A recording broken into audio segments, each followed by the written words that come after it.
You ask Tiger to calculate. This deals with linear inequalities with one unknown. The final result is x equal or smaller than 52. Let's solve it step by step. Group all constants on the right side of the inequality. Add 22 to both sides.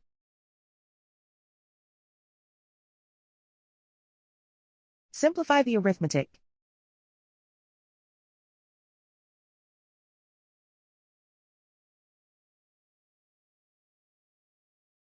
Isolate the x. Divide both sides by 3.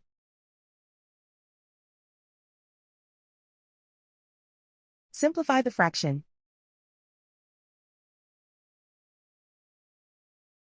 Find the greatest common factor of the numerator and denominator.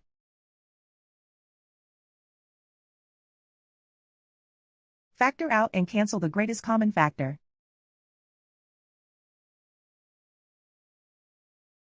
Plot the solution on a coordinate grid.